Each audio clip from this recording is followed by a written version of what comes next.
Oui, Ça y est. Alors, rebonjour, Monsieur le Président. Nous continuons avec la deuxième partie.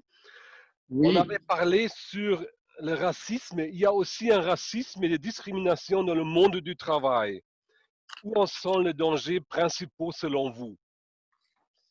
eh bien, effectivement, dans le monde du travail, le racisme existe comme dans la vie de tous les jours parce qu'il est facile d'avoir, hélas, il est facile d'avoir des comportements racistes à l'embauche, pendant le travail, et alors même que le travail se continue. À l'embauche, vous aurez, comme en matière de logement, par exemple, des employeurs qui offrent un poste et qui, lorsqu'ils s'aperçoivent que le candidat n'est pas un blanc classique, mais une personne de couleur, ou une personne qui a une tenue religieuse éventuellement, pourra dire, eh bien, eh bien non, je suis désolé, le poste, il ne dira pas je refuse de vous embaucher, non, il dira le poste n'est plus disponible, je regrette. Et comme ça, l'emploi n'aura pas lieu. Si Un l'emploi petit a eu lieu, mensonge non justiciable. exactement. Si l'emploi a eu lieu, si l'embauche a eu lieu, pendant l'emploi, on relève souvent des différences de promotion au cours du travail entre un individu qui appartient à la majorité et un autre individu qui appartient à une minorité visible, soit dans la différence de traitement financier, soit dans la différence de progression de carrière.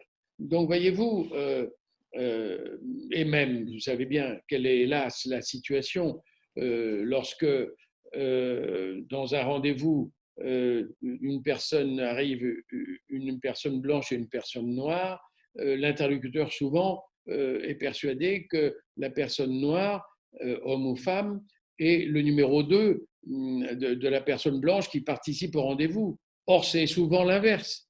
C'est souvent l'inverse. Et donc, ça crée des quiproquos et des situations désagréables qui, en l'espèce, quand je raconte cette anecdote, ne constituent pas une infraction raciste, mais un comportement quand même qui implique un certain racisme impensé, le racisme auquel j'ai fait déjà référence. Mhm. Donc, il faut se méfier. Dans les relations de travail, ce racisme existe aussi.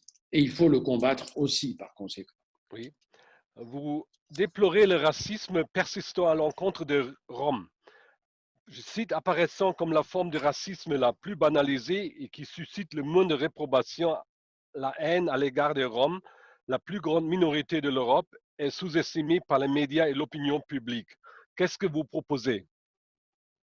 Alors, d'abord, vous vous souvenez que je vous ai dit au début de notre entretien que euh, la minorité visible la plus tolérée, c'était celle de la minorité noire.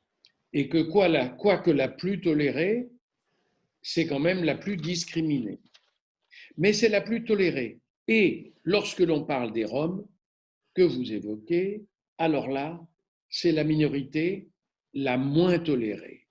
Les Roms, qu'on les appelle Roms, gitans, tziganes, etc., eux-mêmes se qualifient globalement comme Roms, peut-être origine de Roumanie, mais ça n'est pas sûr. Cette population, souvent nomade, mais également sédentaire, est mal vue, alors qu'elle elle a la peau sombre peut-être, mais elle n'est pas noire de peau. Ce sont peut-être, comme on dit, des caucasiens, mais elle est mal vue justement à cause de leur mode de vie, à cause de ce nomadisme fréquent, ou même quand c'est la sédentarité, avec des modes de vie qui ne sont pas très perceptibles et dont on suppose, à tort, même si ça arrive parfois, que c'est un mode de vie fondé sur des infractions, sur des vols, sur des escroqueries, des vols d'animaux à la campagne, euh, des chapardages, comme on dit, des petits vols, des petits cambriolages, alors que ce sont aussi des gens qui savent travailler, par exemple, les métaux ou les chaises, qui font des métiers de rempailleurs, des métiers simples, manuels. Bon, et ce sont des gens qui voyagent en caravane, etc. Alors, qu'est-ce que l'on suppose? Qu'est-ce que l'on peut faire? D'abord, il y a un long problème d'éducation et il faut aussi que ces gens-là y participent en quelque sorte, faire comprendre quelle est leur culture, qui n'est pas exactement la nôtre, c'est vrai, mais montrer que, bien que différente de la nôtre, assez sensiblement, ce sont quand même à la fois des personnes avec qui on peut vivre en respectant leur mode de vie, s'ils respectent le nôtre, et des personnes qui sont, allez, il faut le dire, aussi estimables que d'autres. Donc il y a un problème d'instruction, un problème d'éducation. À plusieurs reprises, je vous l'ai dit, l'éducation paraît vraiment tout à fait importante. L'éducation, c'est ce qui permet de comprendre les choses, de comprendre les différences, de les accepter et de les expliquer. Donc, cette éducation est importante. Il faut la faire, bien sûr, à l'école, dans les familles, et il faut qu'elle se fasse aussi du côté des pouvoirs publics, du côté des forces de l'ordre, du côté de l'administration. Nous avons eu un grand combat pour pouvoir faire inscrire à l'école ces gens de ces minorités, les Roms bien sûr, mais aussi les gens qui vivent dans les bidonvilles, dans les squats, et qui sont eux-mêmes réticents à mener leurs enfants à l'école. Et quand ils les amènent, souvent on leur dit il n'y a pas les papiers nécessaires. Nous avons eu un grand combat pour que cette demande de papiers officiels nécessaires soit réduite, que le manque de papiers n'interdise pas aux enfants d'aller à l'école. Mais quand les enfants iront à l'école, ils verront d'autres enfants, et une certaine normalité pourra se créer qui contribuera à diminuer le regard négatif qui pèse encore trop souvent sur les Roms. Mhm. Vous visez aussi les discriminations, et on parle du racisme sous toutes ses formes, je le rappelle. Vous visez aussi les discriminations dans l'accès à l'école. La France a ratifié la Convention internationale des droits de l'enfant en 1990, mais je pense Oui. qu'il reste beaucoup à faire. Oui, il reste beaucoup à faire parce que en France, bien sûr, l'école est obligatoire dès le jeune âge et cette obligation ne doit pas être considérée comme une contrainte, mais comme une chance. Quand on pense à d'autres pays du monde entier où les enfants ne peuvent pas aller à l'école, notamment parce que les enfants travaillent, ce qui est interdit au regard des conventions internationales. Donc le problème de l'école est vraiment très important. Et ce problème de l'école, comment dire, se décline en plusieurs difficultés. Euh, la pauvreté, le nomadisme pour les Roms, la situation des minorités visibles, le manque d'instruction des parents, fait que tout ça, ce sont des obstacles à l'inscription simple, normale et naturelle des enfants de toute catégorie à l'école. Pour ça, alors, la réponse est très difficile. Elle est très difficile parce que cela revient aussi au pouvoir public. Il revient en fait aux maires, hein, aux bourgmeisters, de pouvoir, de, de pouvoir identifier dans les familles, par les services sociaux, les enfants qui ne vont pas à l'école et de les reconnaître et de faire comprendre aux parents que c'est nécessaire, que l'école n'est pas une dépense. Parfois, si l'enfant travaille, eh bien, ça va être comment dire, une perte de force de travail. Mais ce sont des raisonnements qu'il faut bannir dans nos pays civilisés occidentaux. On sait que l'école est le seul moyen de progrès social, à la fois de progrès individuel et de progrès collectif. Mais il faut bien reconnaître que nous n'avons pas de solution toute faite. Il y a des aides financières, mais les aides financières, on ne sait pas comment les diriger vers les familles qui ont besoin d'un support. Il y a des familles qui ne veulent pas envoyer leurs enfants à l'école parce que ces familles ne savent pas comment. Alors, Je peux encore vous poser une question. Parmi même les, plusieurs. Parmi vos recommandations apparaît l'encouragement adressé au ministre de l'Éducation nationale. Nous en avons déjà parlé, mais c'est un point si essentiel, à poursuivre et à renforcer les liens qu'entretient le système éducatif avec les associations de lutte contre le racisme, les institutions mémorielles, les médias et les professionnels de l'éducation populaire.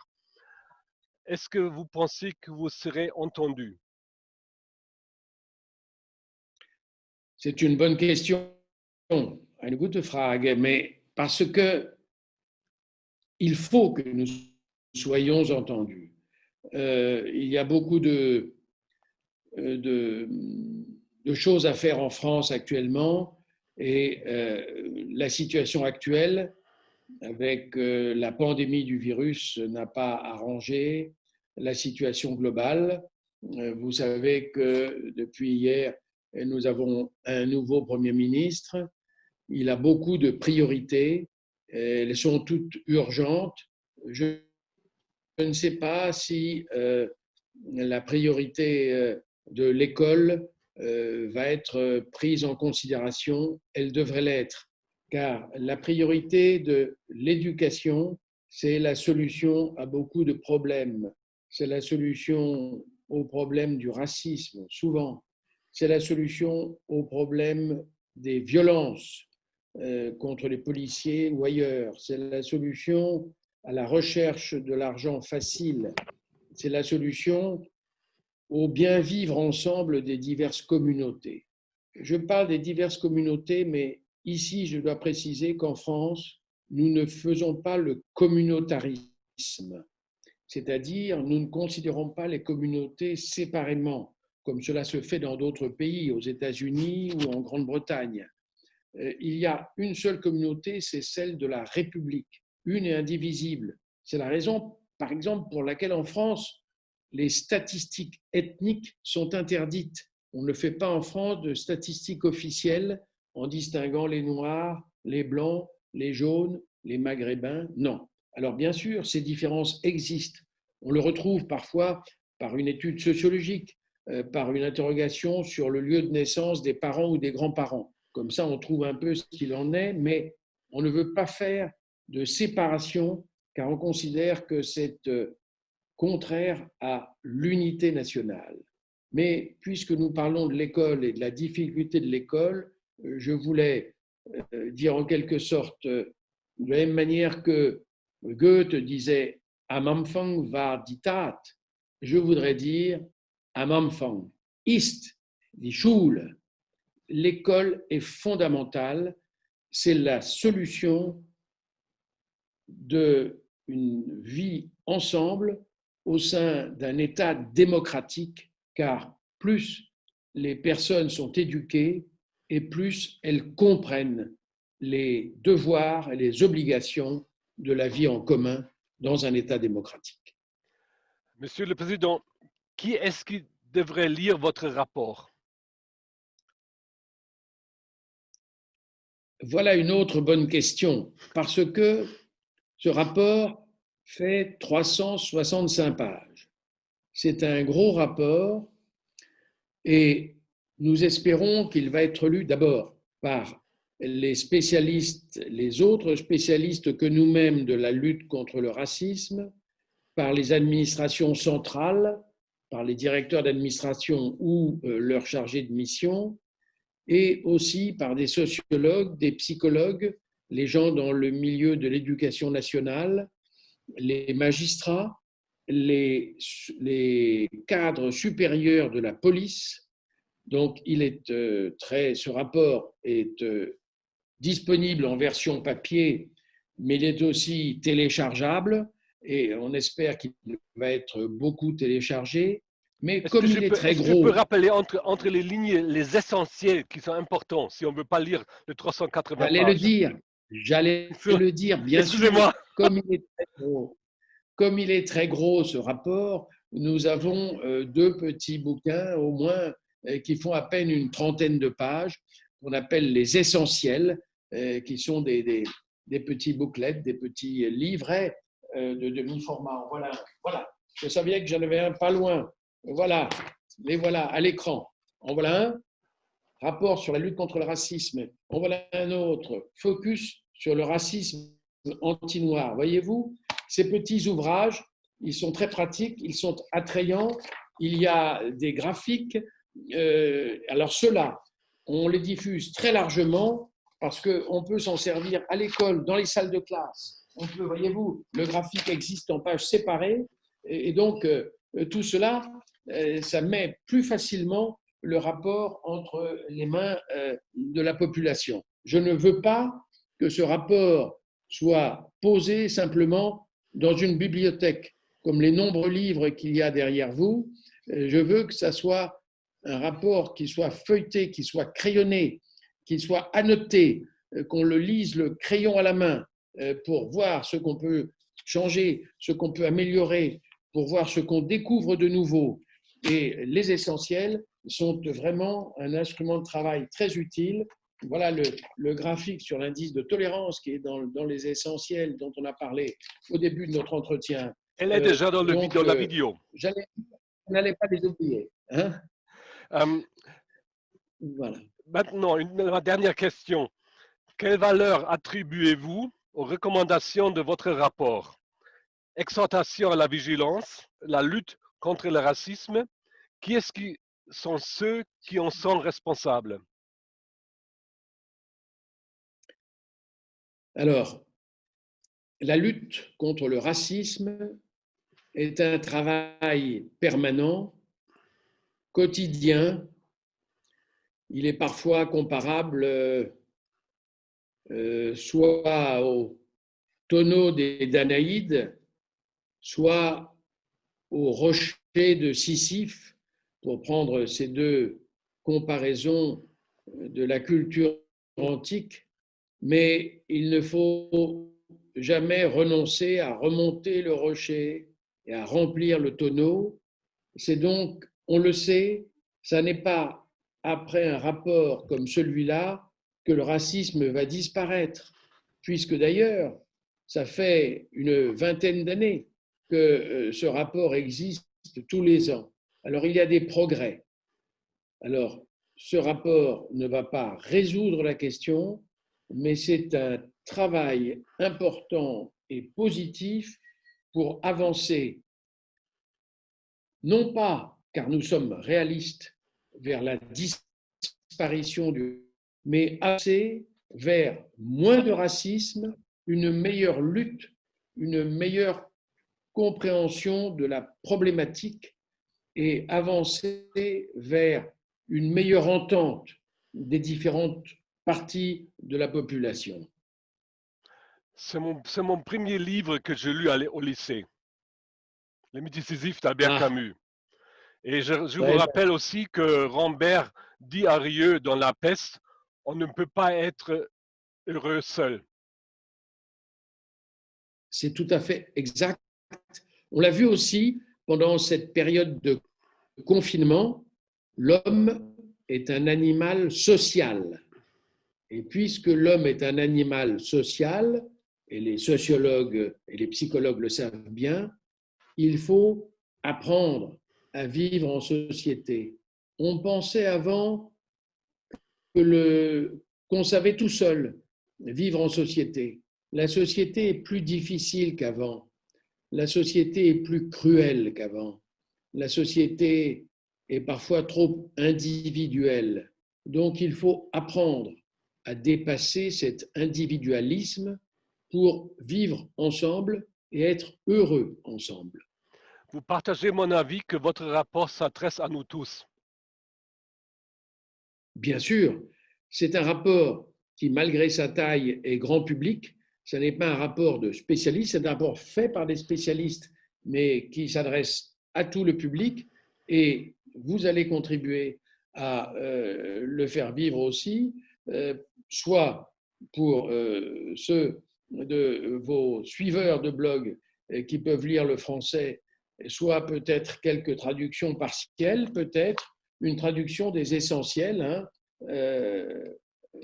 das ist nicht schwierig zu übersetzen. Einige Seiten hein, des essentiels. Et s'il est traduit en allemand, j'en serais très heureux là aussi.